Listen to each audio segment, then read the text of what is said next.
Baik, kita akan lanjutkan sekarang ulangan pasal yang ketiga. Kita masih di ulangan pasal yang ketiga, sekarang ayat yang ke-12. Riwayat penyerahan daerah sebelah timur Sungai Yordan, ya. Adapun negeri itu telah kita duduki pada waktu itu mulai dari Aroer yang di tepi sungai Anon beserta setengah dari pegunungan Gilead dan kota-kotanya aku berikan kepada orang Ruben dan orang Gad. Dan yang masih tinggal dari Gilead beserta seluruh Basan, kerajaan Og yakni seluruh wilayah Argob, aku berikan kepada suku Manasye yang setengah itu. Seluruh Basan ini disebut negeri orang Refaim.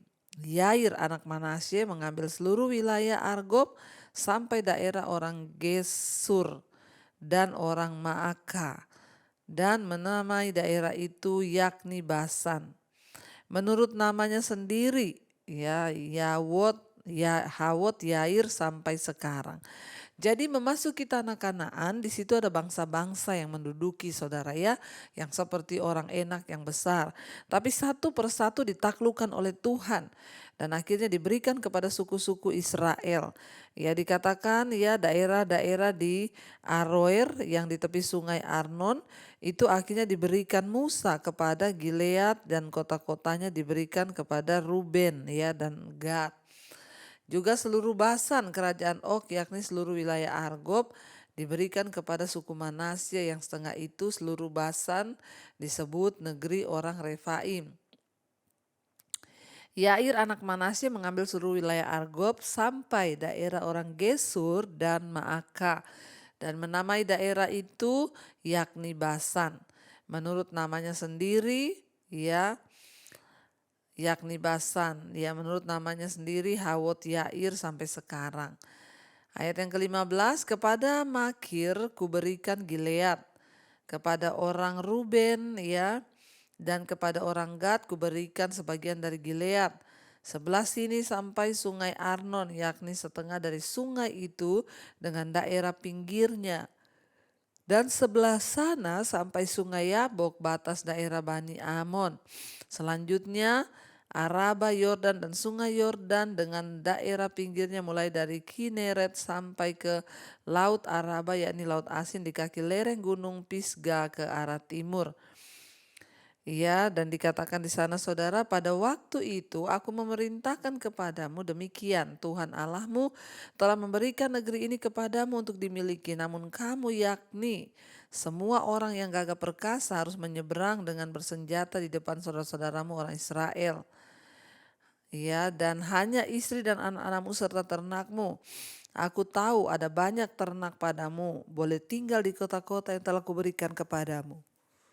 Sampai Tuhan mengaruniakan keamanan kepada saudara-saudaramu seperti kepadamu, dan mereka pun memiliki negeri yang diberikan Tuhan Allahmu kepada mereka di seberang sungai Yordan. Sesudah itu bolehlah kamu pulang masing-masing ke tanah miliknya yang telah kuberikan padamu. Jadi beberapa suku itu tidak masuk ya saudara sampai ke daerah ya Kanaan karena sudah diberikan beberapa kota-kota di pinggiran saudara ya, tetapi mereka harus maju bersama-sama untuk merebut ya tanah perjanjian itu.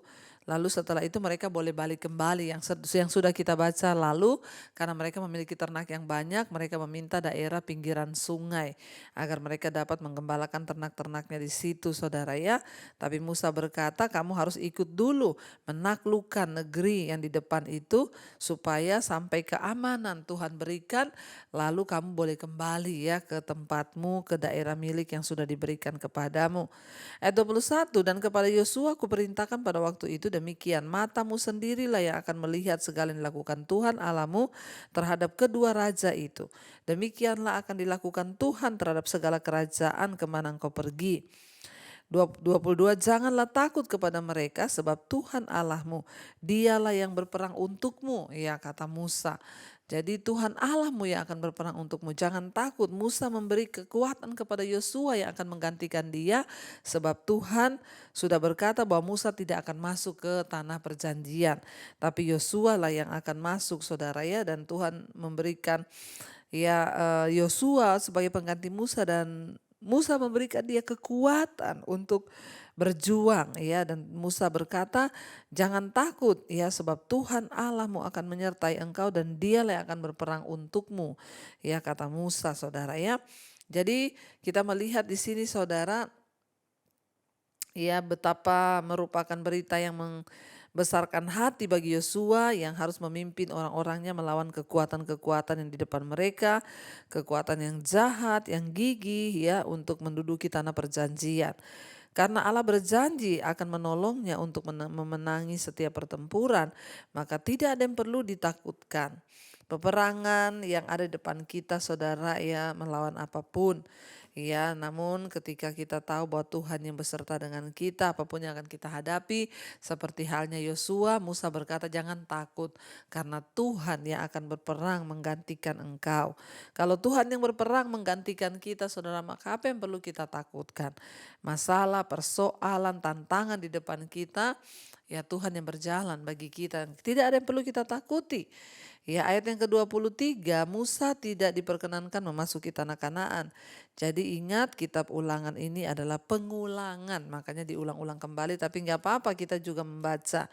Juga pada waktu itu aku mohon kasih karunia daripada Tuhan demikian. Ya Tuhan Allah, engkau telah mulai memperlihatkan kepada hamba-Mu ini kebesaran-Mu dan tangan-Mu yang kuat. Sebab Allah manakah di langit dan di bumi yang dapat melakukan perbuatan perkasa seperti engkau? Biarlah aku menyeberang dan melihat negeri yang baik yang di seberang sungai Yordan, tanah pegunungan yang baik itu, dan gunung Libanon. Saudara, kita melihat di sini saudara ya, Musa memohon kepada Tuhan. Dia berkata, Tuhan, aku sudah melihat perbuatan-Mu yang dahsyat. Aku sudah melihat semua ya kebaikan-Mu, semua perbuatan-perbuatan-Mu yang ajaib. Bahkan sudah di depan mata negeri itu Tuhan. Maka Musa berkata, izinkanlah aku. Ya, Musa memohon kepada Tuhan, biarlah aku menyeberang dan melihat negeri yang baik yang ada di seberang sungai Yordan, tanah pegunungan yang baik itu dan gunung Libanon. Tetapi Tuhan murka terhadap aku oleh karena kamu dan tidaklah mendengarkan permohonanku. Tuhan berfirman kepadaku, cukup, jangan lagi bicarakan perkara itu dengan aku. Naiklah ke puncak gunung Pisga dan layangkanlah pandanganmu ke barat dan ke utara, ke selatan dan ke timur, dan lihatlah baik-baik, sebab sungai Yordan itu tidak akan kau seberangi. Saudara, ya kita melihat di sini sebenarnya sedih ya saudara. Musa adalah seorang yang sudah berperan dengan luar biasa di dalam perjalanan imannya, berjalan membawa bangsa itu keluar dari Mesir ke tanah perjanjian. Tapi sayang ketika sudah sampai di penghujung, tinggal menyeberang sungai Yordan dan dia akan segera masuk ke negeri itu, melihat, bahkan dia sudah melihat dari jauh. Dia bahkan memohon, Tuhan izinkan aku masuk. Tuhan bilang sudah cukup. Ya, jangan lagi bicarakan perkara itu dengan aku. Ya, karena Tuhan sudah berkata, ya Tuhan sudah bersumpah bahwa Musa tidak akan masuk ke negeri itu karena ketidaktaatannya. Saudara, ya di dalam kita mengiring Tuhan, dalam kita melayani Tuhan mungkin ya ada begitu banyak kejatuhan yang kita lakukan, ya ketidaktaatan. Dan ya Tuhan tetap berkenan kepada Musa. Dan Tuhan tahu itu karena kejatuhan Musa, dia emosi karena bangsa itu. Tetapi ya akibat dari ketidaktaatan itu selalu adalah konsekuensinya.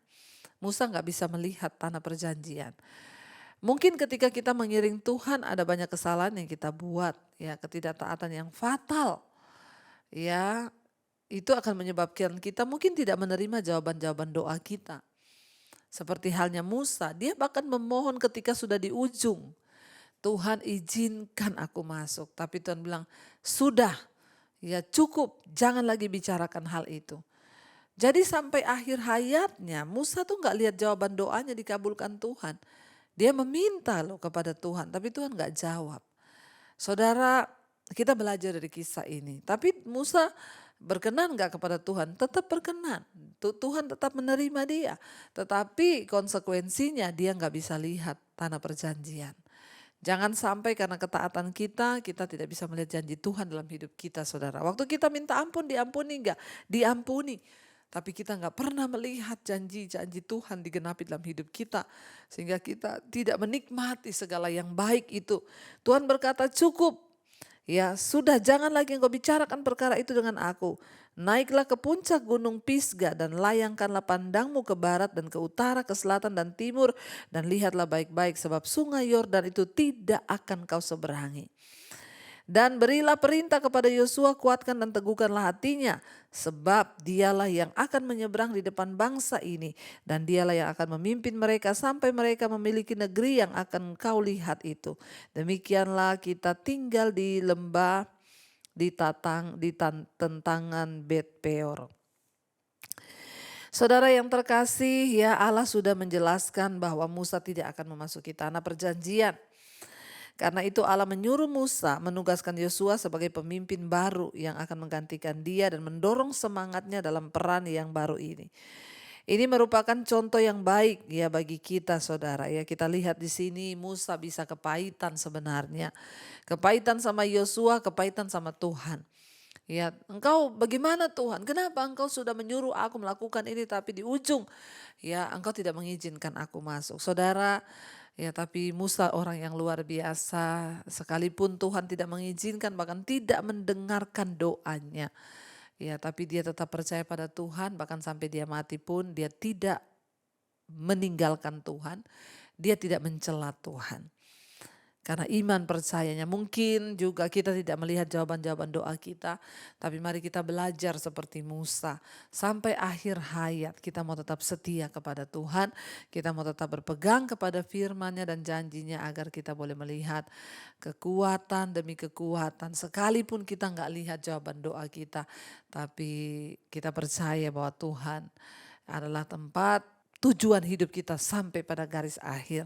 Iya, kita melanjutkan hari ini Ulangan pasal yang keempat, judul perikopnya Musa menasihati bangsa itu memelihara hukum Allah.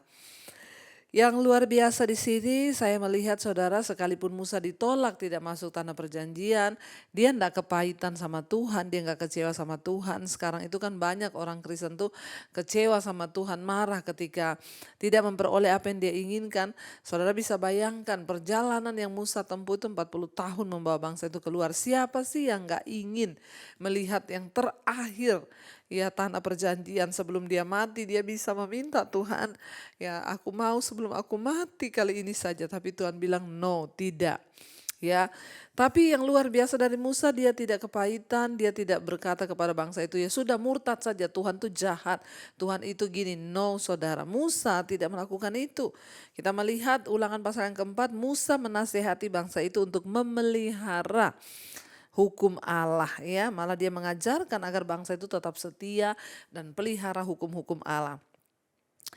Pasal yang keempat ayat yang pertama, maka sekarang hai orang Israel, dengarlah ketetapan dan peraturan yang kuajarkan kepadamu untuk dilakukan, supaya kamu hidup dan memasuki serta menduduki negeri yang diberikan kepadamu oleh Tuhan Allah nenek moyangmu. Janganlah kamu menambahi apa yang kuperintahkan kepadamu dan janganlah kamu menguranginya. Dengan demikian kamu berpegang pada perintah Tuhan Allahmu yang kusampaikan kepadamu. Musa menyuruh bangsa itu untuk tetap setia. Perhatikan firman Tuhan, kata Musa. Dengarlah segala ketetapan dan peraturan yang sudah aku ajarkan kepadamu. Musa berkata ya, supaya kamu hidup dan memasuki serta menduduki negeri yang diberikan kepadamu oleh Tuhan Allah nenek moyangmu. Ya bahkan dia berkata janganlah kamu menambahi atau mengurangi ya dari apa yang sudah tertulis ya. Dengan demikian kamu berpegang pada perintah Tuhan Allahmu yang kusampaikan kepadamu. Musa bilang jangan ditambahi, jangan dikurangi. Ya pokoknya dengar baik-baik apa yang difirmankan Tuhan. Dan Musa berkata kalau kamu menuruti maka kamu akan melihat negeri itu. Saudara, apakah maksudnya dikatakan jangan menambahi atau mengurangi perintah Allah? Peraturan-peraturan ini adalah firman Tuhan. Dan peraturan-peraturan tersebut itu sudah sempurna. Bagaimana mungkin seorang manusia dengan hikmat dan pengetahuan yang terbatas bisa menyunting atau mengedit peraturan-peraturan Tuhan yang sempurna itu, menambahi peraturan itu akan menjadikannya beban, mengurangi peraturan itu akan menjadikannya tidak lengkap. Jadi peraturan dan firman Tuhan itu harus tetap tidak berubah. Ya, jadi kalau kita itu setia kepada firman Tuhan, jangan menambah, jangan mengurangi. Kalau ada orang yang mau menambahi atau mengurangi itu dia menyamakan dirinya dengan Allah, itu adalah sebuah kesombongan dan Tuhan akan murka. Ya, para pemimpin agama pada zaman Kristus juga harus sungguh-sungguh berhati-hati. Ya, jangan menambahi atau mengurangi. Seringkali demi kepentingan manusia, dia menambahi firman bahkan mengurangi firman. Tapi kita tidak boleh. Apa yang ada tertulis yaitu yang dilakukan. Tidak usah ditambahi, tidak usah dikurangi, saudara ya. Ayat yang ketiga dikatakan, matamu sendiri telah melihat apa yang telah diperbuat Tuhan mengenai Baal Peor. Sebab Tuhan Allahmu telah memunahkan dari tengah-tengahmu semua orang-orang yang mengikuti Baal Peor. Sedangkan orang yang mengikuti Baal Peor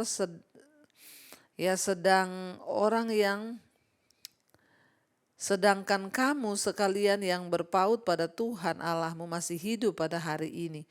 Yang ikut Baal Peor semua sudah mati dimusnahkan, tetapi kamu yang mengikuti Tuhan masih hidup sampai hari ini.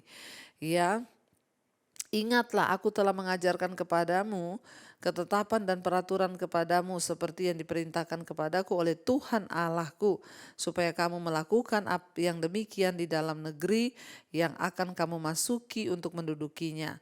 Ayat yang ke-6, lakukanlah itu dengan setia. Sebab itulah yang akan menjadi kebijaksanaanmu dan akal budimu di mata bangsa-bangsa yang ada pada waktu mendengar segala ketetapan ini, akan berkata, memang bangsa yang besar ini adalah umat yang bijaksana dan berakal budi. Saudara, salah satunya kenapa kita harus mendengarkan firman Tuhan? Karena firman Tuhan itu sumber kebijaksanaan. Firman Tuhan itu sumber akal budi. Dari mana kita bisa melakukan perbuatan-perbuatan bijaksana? Ketika orang itu mengikuti firman, ketika orang itu hidup menurut firman, maka dia akan menjadi orang bijaksana. Sebab firman Tuhan itu adalah hikmat Allah dikatakan. Ya, firman Tuhan itu adalah hikmat Allah sendiri. Jadi kalau kita hidup melakukan firman, maka Musa berkata, bangsa-bangsa lain akan mengenal engkau dan akan berkata, sungguh mereka ini adalah bangsa yang bijaksana. Kenapa saudara? Karena firman Tuhan adalah hikmat Allah. Nah, kalau kita melakukan firman Tuhan itu artinya kita hidup dipimpin oleh hikmat Allah. Pasti hidup kita luar biasa. Pasti hidup kita bijaksana. Saudara tidak usah mencari ilmu yang lain. Coba saudara praktekkan firman Tuhan. Pegang firman Tuhan, baca, renungkan, lakukan. Saya yakin dan saya jamin hidup kita pasti akan menjadi hidup yang bijaksana. Dalam hidup ini kita memerlukan kebijaksanaan dan akal budi, dan firman Tuhanlah sumber hikmat sumber kebijaksanaan. Orang akan terheran-heran melihat hidup kita kalau kita itu berpegang pada firman. Dan Musa juga berkata, ya sebab bangsa besar manakah yang mempunyai Allah sedemikian dekat kepadanya seperti Tuhan Allah kita setiap kali kita memanggil kepadanya. Dan Musa berkata, tentu ketika engkau dengan setia melakukan firman itu, maka kebijaksanaanmu, akal budimu itu di depan bangsa-bangsa. Pada waktu mereka mendengar tentang firman Tuhan yang ada padamu itu, mereka akan berkata, wow, sungguh bangsa ini adalah umat yang bijaksana dan berakal budi. Saudara, kalau engkau itu pengen menjalani hidup dengan akal budi, dengan bijaksana, engkau tidak banyak kesalahan, engkau berhikmat, dipimpin, lakukanlah firman. Taatlah pada perintah Tuhan, taatlah pada hukum-hukum Tuhan, taatlah pada peraturan-peraturan Tuhan. Karena hidupmu akan menjadi hidup yang penuh dengan bijaksana dan orang semua akan melihat, wow, sungguh hidupnya luar biasa. Ayat 8, dan bangsa besar manakah yang akan mempunyai ketetapan dan peraturan demikian adil seperti seluruh hukum ini yang kubentangkan kepadamu pada hari ini. Tetapi waspadalah dan berhati-hatilah supaya jangan engkau melupakan hal-hal yang dilihat oleh matamu sendiri itu, dan supaya jangan semuanya itu hilang dari ingatanmu seumur hidupmu. Musa berkata di sana, saudara, hati-hati. Apakah hukum yang Allah berikan kepada orang Israel itu tetap berlaku untuk orang Kristen pada masa kini? Ya, hukum Allah dirancang untuk menuntun semua manusia. Semua gaya hidup mulai dari zaman yang dulu sampai sekarang itu semua. Ya, jadi saudara kita melihat luar biasanya Alkitab ini ditulis saudara, sudah ribuan tahun yang lalu. Tapi sampai hari ini masih relevan. Bicara tentang hawa nafsu, kedagingan, ya nafsu jahat, itu semua saudara sudah ada ditulis. Jadi Alkitab ini benar-benar firman Tuhan murni dan luar biasa, ditulis ribuan tahun yang lalu tapi masih relevan sampai hari ini. Jadi jangan kita berpikir itu kan hanya untuk bangsa Israel.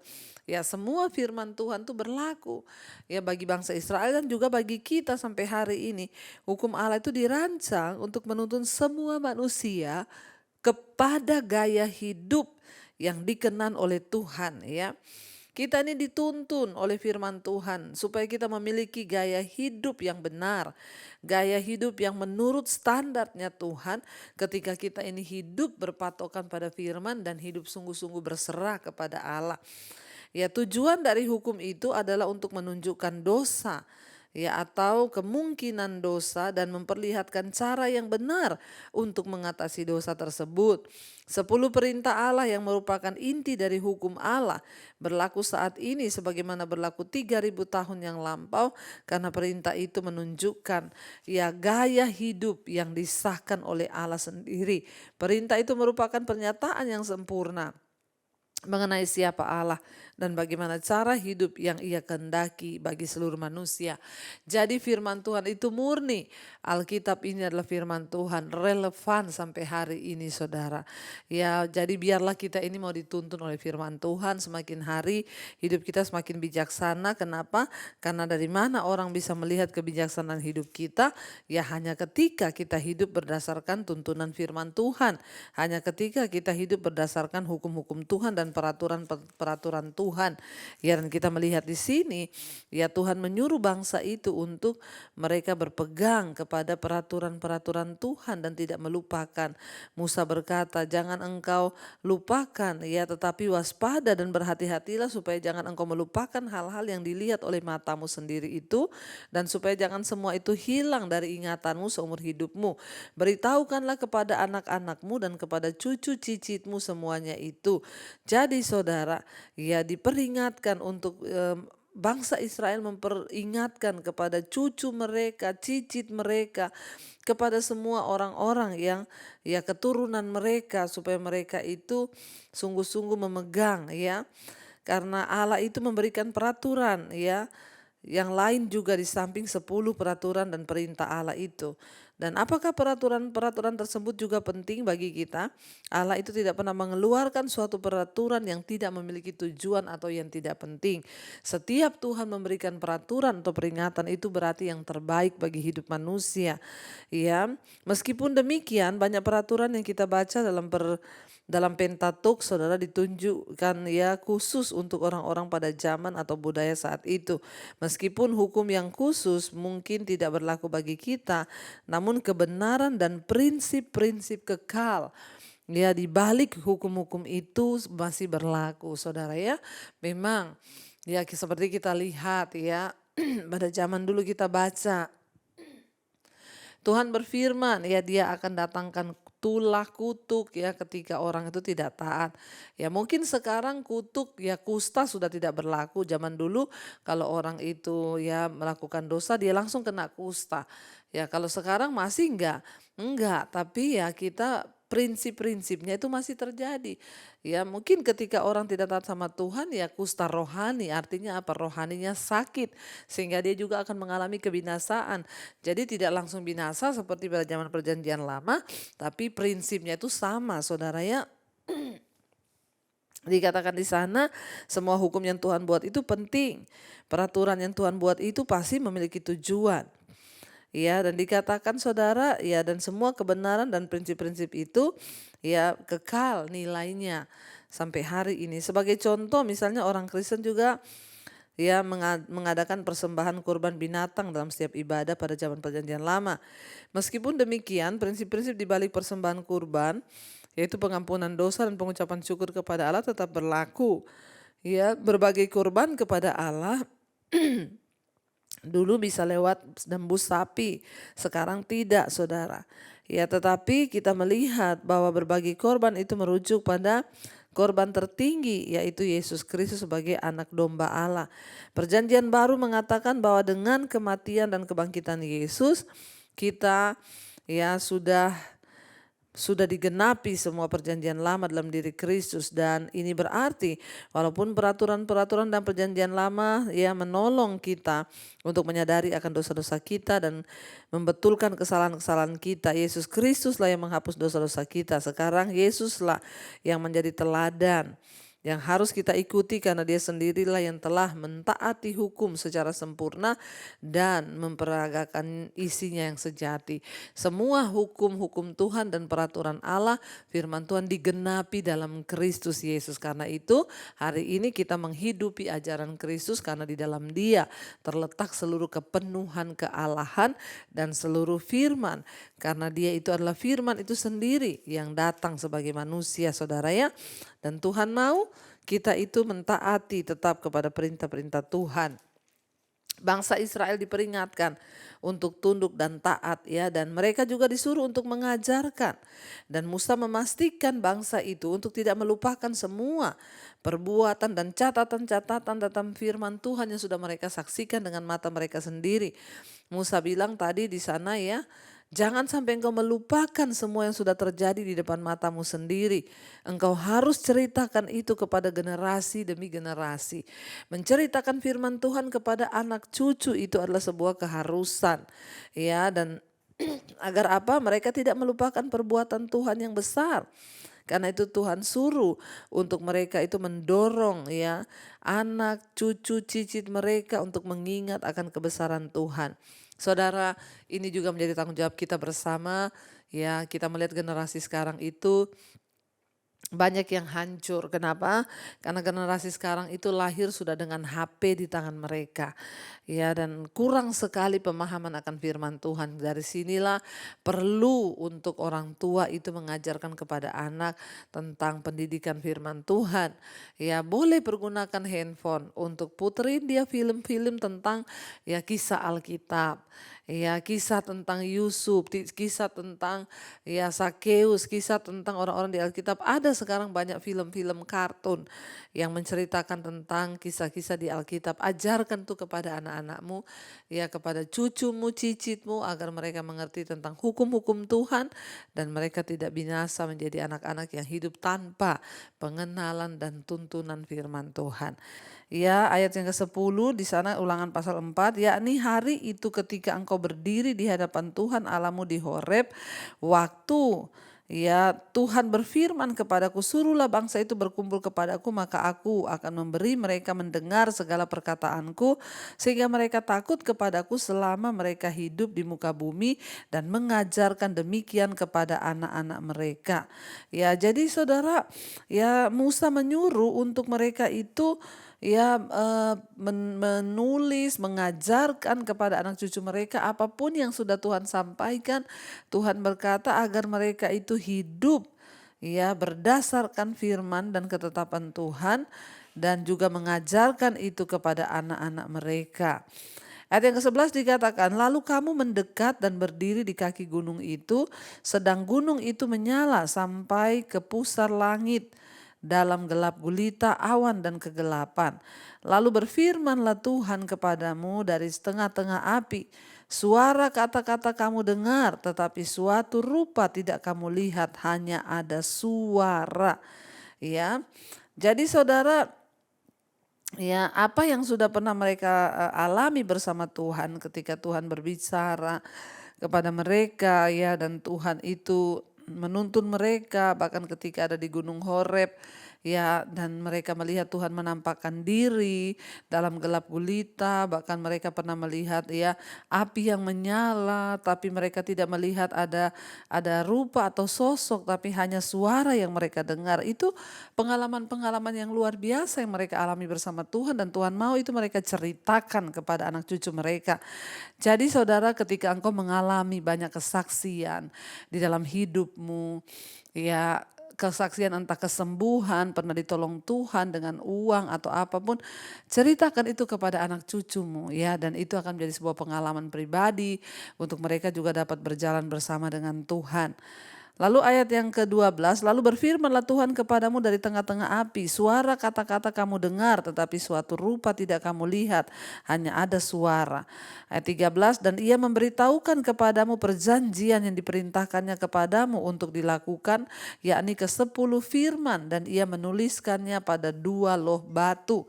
Ya, hanya suara, dan Tuhan menyuruh menulis ya 10 perintah Allah itu dalam 2 loh batu, saudara.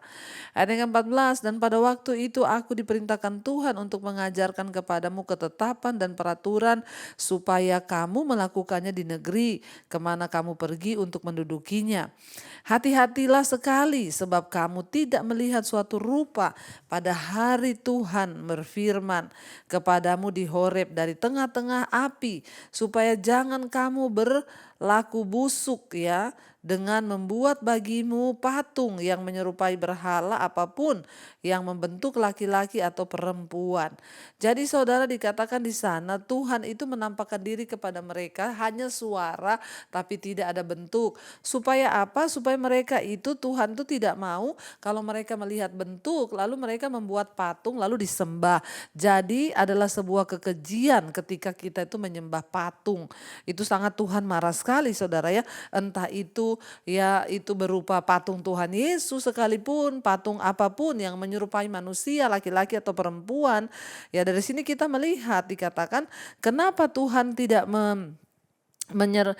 menunjukkan rupanya, dikatakan di sana, kita ulangi lagi ya ayat 14 mulai, dan pada waktu itu aku diperintahkan Tuhan, kata Musa ya, untuk mengajarkan kepadamu ketetapan dan peraturan supaya kamu melakukannya di negeri ya kemana kamu pergi untuk mendudukinya. Ayat 15, hati-hatilah sekali sebab kamu tidak melihat suatu rupa pada hari Tuhan ya berfirman kepadamu di Horeb dari tengah-tengah api. Ayat yang 16, supaya jangan kamu berlaku busuk dengan membuat bagimu patung yang menyerupai berhala apapun yang berbentuk laki-laki atau perempuan, yang berbentuk binatang yang di bumi atau berbentuk burung bersayap yang terbang di udara, atau yang berbentuk binatang yang merayap di muka bumi, atau berbentuk ikan yang ada di dalam air di bawah bumi. Dan juga supaya jangan engkau mengarahkan matamu ke langit, sehingga apabila engkau melihat matahari, bulan dan bintang segenap tentara langit, engkau disesatkan untuk sujud menyembah dan beribadah kepada sekaliannya itu, yang justru diberikan Tuhan Allahmu kepada segala bangsa di seluruh kolong langit sebagai bagian mereka. Jadi adalah sebuah kekejian, Tuhan bilang, perbuatan yang busuk ketika orang membuat patung dalam bentuk apapun, manusia, laki-laki atau perempuan sekalipun, mungkin itu patung Yesus sendiri tidak boleh disembah. Ya, tidak boleh menyembah patung sekalipun orang meniru itu patung Yesus, karena tidak ada Yesus di dalam patung itu. Yang ada adalah roh jahat. Patung siapapun dalam rupa manusia, dalam rupa laki-laki atau perempuan disampaikan. Kenapa Tuhan tidak menyatakan wujudnya ketika dia menyatakan suaranya kepada bangsa ini?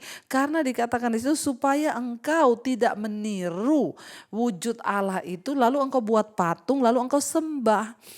Ya, jadi ingat, sebuah kekejian yang amat keji bagi Tuhan itu perlakuan busuk, kata firman Tuhan ini, ketika orang membuat patung dalam rupa apapun, manusia, laki-laki, perempuan, ataupun kita meniru-niru Allah, walaupun itu patung Yesus sekalipun tidak boleh disembah. Ya, jadi apalagi menyembah patung yang berbentuk burung, ikan, apapun, apalagi dikatakan engkau melihat ke langit, lalu engkau menyembah bulan, engkau menyembah matahari, engkau menyembah bintang, itu adalah kekejian di mata Tuhan. Sebab semua itu diciptakan oleh Tuhan dan kita hanya harus menyembah kepada Tuhan, bukan kepada ciptaannya, apalagi buatan tangan manusia, patung-patung ya. Sangat tidak boleh dan sangat dimurkai Tuhan perbuatan itu, saudara. Sangat tidak boleh Tuhan berkata. Jadi Allah itu bukan membiarkan bangsa-bangsa lain untuk menyembah berhala mereka. Tapi Dia benar-benar berfirman bahwa walaupun hukuman bagi bangsa-bangsa lain dapat ditunda, tapi hukuman segera dan sepenuhnya akan menimpa Israel karena Israel sudah mengetahui hukum-hukum Allah. Jadi kita harus mengingat bahwa penyembahan berhala, menyembah patung, ya, memelihara patung di sekitar rumah atau gumpalan tanah liat, kayu, besi yang apapun itu bentuknya lalu kita sembah, itu adalah termasuk penyembahan berhala. Jadi ingat saudara, ya, tidak boleh. Itu adalah sebuah praktik kejahatan, penyembahan berhala di mata Tuhan. Jadi ya, Tuhan itu membenci itu semua. Jadi apabila kekuatan dan sifat-sifat dari manusia atau binatang yang kuat lalu kita hormati, ya, atau siklus alam, bintang, bulan, ya, tanpa menghormati Allah yang menciptakan, inilah penyembahan berhala. Karena Allah telah menyatakan dirinya begitu jelas kepada bangsa Israel, bahkan dalam sejarah kita sudah membaca. Dan bangsa Israel tidak punya alasan untuk menyembah manusia, patung, atau kekuatan apapun selain Allah yang sejati. Bagaimana cara kita ini menyatakan diri kita penyembah Tuhan ketika kita hidup dalam kebenaran? Waktu kita taat kepada firman Tuhan, menjauhi dosa dan menghormati Tuhan. Itu artinya kita hanya menyembah dan hormat kepada Allah. Ya, itulah yang harus kita lakukan, ya saudara, bukan seperti yang lain, saudara. Jadi kita tidak boleh berlaku busuk, dikatakan di sini, untuk menyembah yang seperti itu. Ayat yang berikutnya, ya, ayat yang ke-20, sedangkan Tuhan telah mengambil kamu dan membawa kamu keluar dari dapur peleburan besi dari Mesir untuk menjadi umat miliknya sendiri. Ya, seperti yang terjadi sekarang ini. Tetapi Tuhan menjadi murka terhadap aku oleh karena kamu, dan Ia bersumpah bahwa aku tidak akan menyeberangi sungai Yordan dan tidak akan masuk ke dalam negeri yang baik yang diberikan Tuhan Allahmu kepadamu menjadi milik pusakamu. Sebab aku akan mati di negeri ini dan tidak akan menyeberangi sungai Yordan. Tetapi kamu akan menyeberanginya dan menduduki negeri yang baik itu. Hati-hatilah supaya jangan kamu melupakan perjanjian Tuhan Allahmu yang telah diikatnya dengan kamu dan membuat bagimu patung yang menyerupai apapun yang oleh Tuhan Allahmu dilarang kau perbuat. Sebab Tuhan Allahmu adalah api yang menghanguskan, Allah yang cemburu. Apabila kamu beranak cucu dan kamu telah tua di negeri itu, lalu kamu berlaku busuk dengan membuat patung yang menyerupai apapun juga dan melakukan apa yang jahat di mata Tuhan Allahmu sehingga kamu menimbulkan sakit hatinya, maka aku memanggil langit dan bumi menjadi saksi terhadap kamu pada hari ini, bahwa pastilah kamu habis binasa dengan segera di negeri kemana kamu menyeberang sungai Yordan untuk mendudukinya. Tidak akan lanjut umurmu di sana, tetapi pastilah kamu akan punah. Jadi Musa juga berkata, hati-hati kalau engkau melanggar titah Tuhan seperti yang sudah dikatakan, ya, maka kamu akan mati langsung, saudara. Karena Tuhan itu yang sudah berfirman, Dia adalah Allah yang cemburu.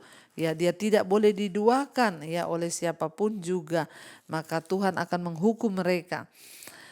Ayat yang ke-27, Tuhan akan menyerahkan kamu di antara bangsa-bangsa dan hanya dengan jumlah yang sedikit kamu akan tinggal di antara bangsa-bangsa kemana Tuhan akan menyingkirkan kamu. Maka di sana kamu akan beribadah kepada Allah buatan tangan manusia, Allah huruf kecil, ya, dari kayu dan batu yang tidak dapat melihat, tidak dapat mendengar, tidak dapat makan dan tidak dapat mencium.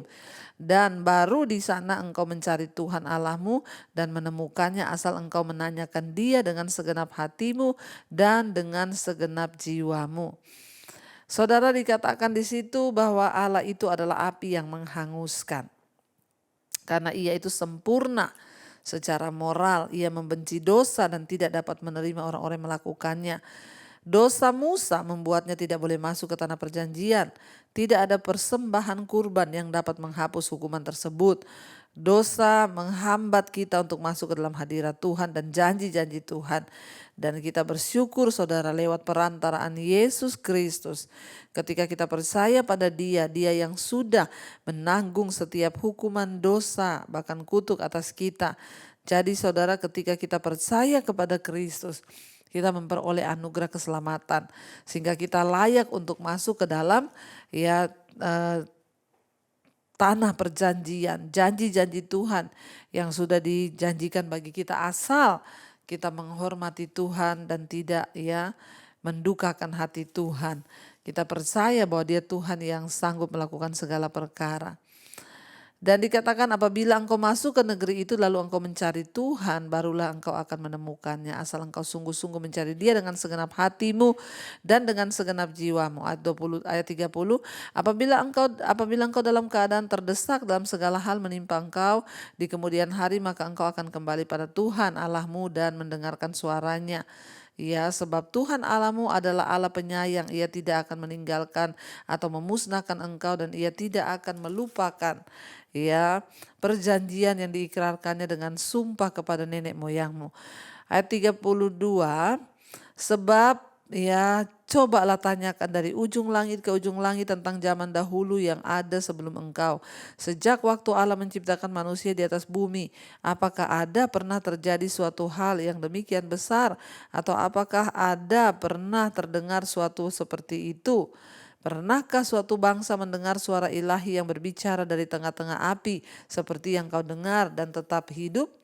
Atau pernahkah suatu Allah mencoba datang untuk mengambil baginya suatu bangsa dari tengah-tengah bangsa yang lain dengan cobaan-cobaan, tanda-tanda serta mujizat dan peperangan dengan tangan yang kuat dan lengan yang teracung dan dengan kedahsyatan-kedahsyatan yang besar seperti yang dilakukan Tuhan Allahmu bagimu di Mesir di depan matamu?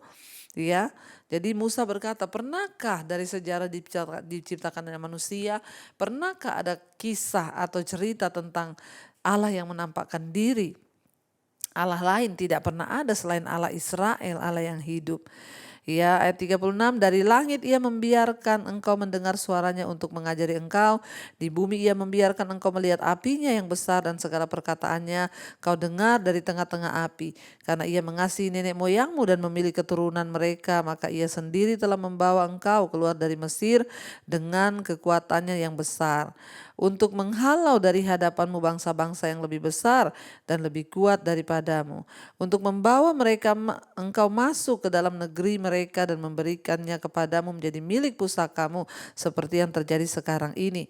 39, sebab itu ketahuilah pada hari ini dan camkanlah bahwa Tuhanlah Allah yang di langit di atas dan di bumi di bawah, tidak ada yang lain. Ayat 40, berpeganglah pada ketetapan dan perintahnya yang kusampaikan kepadamu pada hari ini supaya baik keadaanmu dan keadaan anak-anakmu yang kemudian dan supaya lanjut umurmu di tanah yang diberikan Tuhan Allahmu kepadamu. Jadi disuruh berpegang pada ketetapan Tuhan supaya apa? Baik keadaanmu, supaya lanjut umurmu ya, supaya apapun yang kita lakukan itu berkenan di mata Tuhan. Iya, baik saudara, kita akan melanjutkan besok. Yang saya percaya ada begitu banyak hal yang kita dapat malam ini.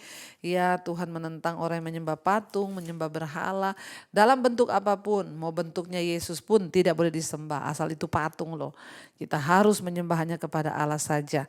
Mari kita tundukkan kepala, kita berdoa. Terima kasih Bapa, kami bersyukur karena kami dituntun oleh kebenaran firman Tuhan. Tuhan adalah Tuhan yang cemburu, Allah adalah api yang menghanguskan. Kami tidak boleh bermain-main dengan dosa, kami tidak boleh bermain-main dengan kedagingan, dengan hawa nafsu, dengan segala hal yang menyakiti hati Tuhan. Bahkan penyembahan berhala, tidak boleh kami menyembah patung dalam bentuk apapun,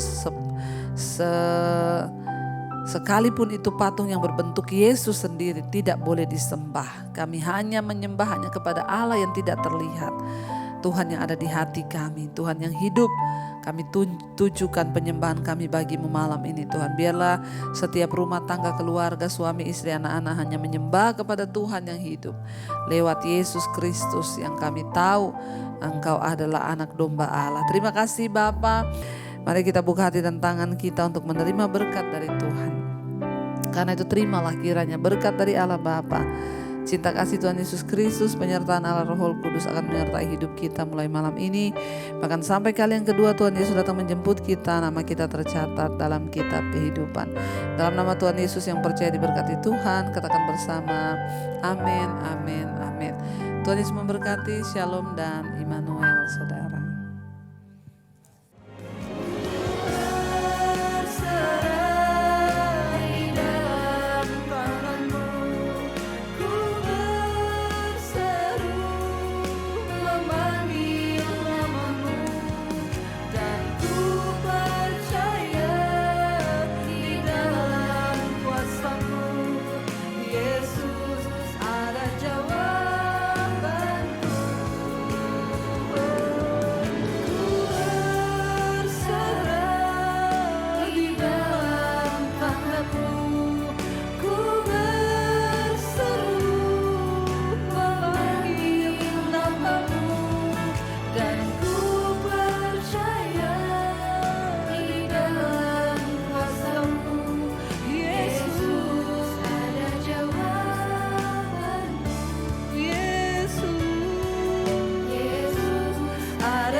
Yesus